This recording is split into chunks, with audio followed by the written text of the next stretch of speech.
여러분 안녕하십니까? 인생 이모작 김용진입니다. 우리가 살다 보면 인간 면역 결핍 바이러스를 가진 사람들과 에이즈 환자를 혼동할 수 있는데요. 이거는 분명히 구별됩니다. HIV라고 하는 것은 에이즈의 원인균이다, 이렇게 보시면 되고요. 에이즈는 이제 면역이 파괴된 사람, 그러니까 인간의 면역 체계가 파괴된 사람을 후천성 면역 결핍증 에이즈라고 하지요. 우리나라에서도 HIV에 걸린 사람들 중에서 질병이 나타난 사람을 에이즈 환자라고 하고요. 아무런 치료를 받지 않아도 에이즈로 사망에 이르기까지는 10년 이상 걸린다는 통계가 있습니다.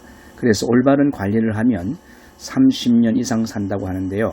한국인 최초의 HIV 감염자는 현재 한 30년째 살고 있다, 이렇게 이야기되고 있네요. 이 HIV는 수혈이나 정액, 질액, 쿠프액, 모유 등의 체액으로 전염이 된다고 합니다. HIV는 자유롭게 떠다니는 바이러스 상태이지만 체액 속에서 감염된 백혈구 형태로 존재하죠. 크게 4가지 감염 경로가 있는데 성행위, 그리고 오염된 주사 바늘, 그리고 모유라든지 임신 중에 모체에서 태아로 감염되는 수직 감염도 있고요. 감염된 혈액제제를 투여했을 때에도 HIV 감염이 되는 수가 있습니다. 지금 WHO에서는 HIV 감염 추세가 세계적인 유행이라고 하는데요. 1981년부터 2006년까지 통계를 보면 에이즈로 인해서 2,500만 명 이상이 사망했고요. 세계 인구의 0.6%가 HIV에 감염되어 있다고 발표하고 있습니다. 이 HIV는요, 우리 한국인들에게도 예외가 아닙니다. 이제는 전 세계적으로 확산 추세에 있기 때문에 우리가 이것을 혐오하는 그런 입장에서 보면 안 되고요. 우리와 우리 주변에 있는 사람들이 이러한 아픔을 겪을 수 있다는 것을 생각해야 되고요. 또 나도 얼마든지 HIV에 감염될 수 있다는 것을 생각해야 되지 않나, 이런 생각을 해봅니다. HIV 감염은 기본적으로 배양기, 급성 감염기, 잠복기, 그리고 에이즈가 된 이런 단계로 나눠지는데요. 배양기는 2-4주 정도 지속되죠. 정상이 없습니다. 급성 감염기는 평균 28일, 한 달 정도 지속되는데 발열이 난다거나 림프절정이 된다거나 인두염, 그 다음에 뽀릿주가 생긴 발진이라고 하죠. 근육통, 오한, 그리고 구강이나 식도의 통증 등의 증상이 있습니다. 잠복기는 이 급성 감염기를 지나서 잠복기가 되는데요. 증상이 거의 없다고 하죠. 대부분 2년에서 또 2주에서 20년 이상 지속된다고 합니다. 마지막 단계가 에이즈 단계인데요. 프랑스에서 연구해 보았더니 HIV-1 감염자의 약 0.5%가 그 항레트로바이러스 제제의 투약 없이도 그냥 낮은 수준의 바이러스 약을 가진 상태를 유지하더라 하는 것을 밝혀냈습니다. 그래서 이런 사람들을 HIV 조절자 또는 장기 비진행자라고 하는데요. 우리 유튜브에서 태국에 가서 살고 계시는 태사남 TV의 태사남이란 분이 계십니다. 제가 이분의 영상을 보고 매우 감동을 받아서 인생 이모작의 중년들에게 공유하겠다고 양해를 구했고 태사남 선생님이 허락을 해주셨습니다. 그래서 이분의 영상을 전체를 인생 이모작으로 옮겨 실습니다. 여러분, HIV는 에이즈가 아니라는 거 꼭 기억해 주시고요. HIV 바이러스는 많은 사람들이 지금 확산 중에 있다는 걸 이해해 주시면서 이것이 감기처럼 이제 우리가 회복하고 치료할 수 있는 그런 질병으로 간다는 것, 그렇게 생각하고요. 태사남 선생님이 자신의 부인께서 1년 전에 결혼한 부인이 HIV 바이러스를 갖고 있는 분이다 라고 이야기를 솔직하게 공개해 주신 그 용기에 진심으로 존경을 표하고, 그리고 비록 이혼까지 했다가 다시 태국으로 가서 아픈 아내를 치료해주는 이 모습에 감동을 받아봅니다. 대한민국의 중년들이 모두 행복해지기를 기원하면서 태사남 선생님 부부의 행복도 또한 간절히 기원해 보겠습니다.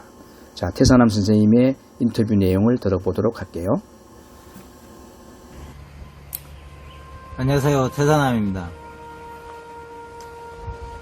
영상을 찍기로 마음먹기까지 힘든 결정이었지만 유튜버로서 더 이상 숨기는 것보다 여러분께 알려드리는 게 낫겠다 생각들어 이렇게 말씀드려요. 태국에서 결혼식을 마치고 한국으로 돌아와 동사무소에서 혼인신고를 하고 결혼비자 신청을 하기 위해 병원에 가서 신체 검사를 받았는데 의사 선생님이 그러더군요. HIV라고. 그때 당신은 눈앞이 캄캄하고 멍하니 허공만 바라봤던 것 같아요. 그 후 많은 상황들이 벌어지고 아내 여동생에게 메신저로 물어보니 전 남편이 있었다. 아내와 별거 중이었고 다른 여자와 살림을 차리고 살다가 차 사고로 사망하였다고 말하더군요.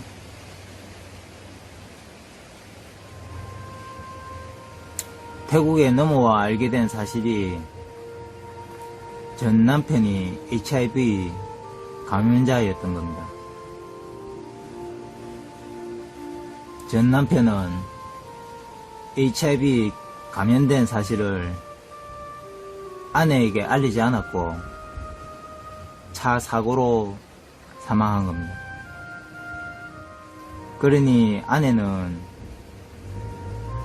자기가 HIV에 감염된 줄도 모르고 살아왔던 겁니다.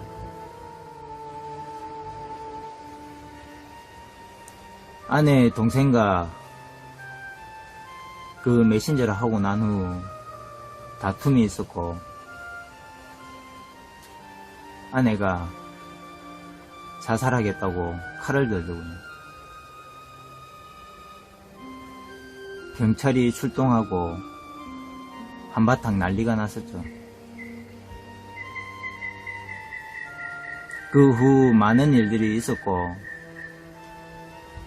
제가 아내에게 이혼하자고 말했어요. 아내가 순순히 그러겠다고 하더군요.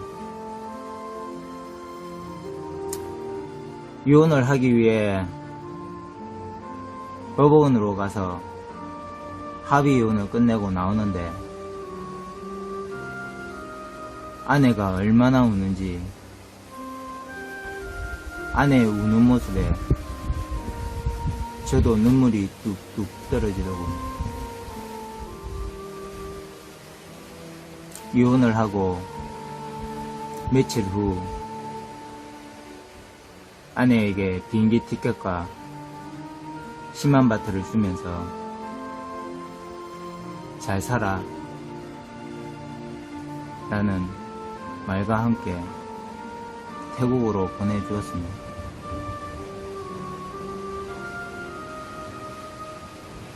그리고 2달 동안 아내의 기억을 지우기 위해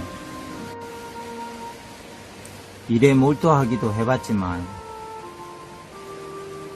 지우려 해도 지워지지 않고 자꾸만 생각이 나고 걱정이 되더군요. 아내를 걱정하는 제 모습을 보며 내가 아내를 정말 사랑하는구나. 그때 깨달았어요. 아내가 걱정이 되어 페이스북 차단을 풀고 사진을 보는데 아내에게서 메시지가 오더군요.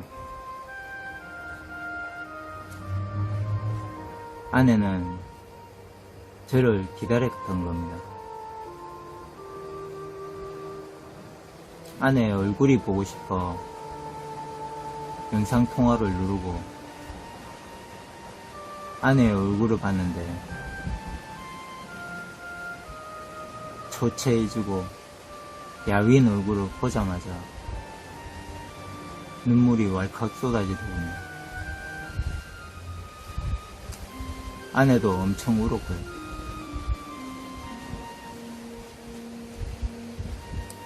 그리고 제가 말했습니다.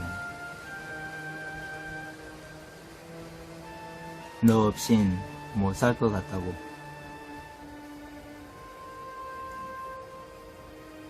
아내가 그 말을 듣고 펑펑 울더군요.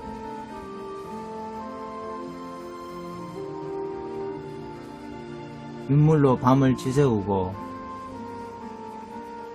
다음날 저는 모든 것을 정리하기 시작했고 정리가 끝난 후 서류와 옷까지만 챙겨서 태국으로 넘어와 이렇게 태국에서 살고 있습니다. 감사합니다.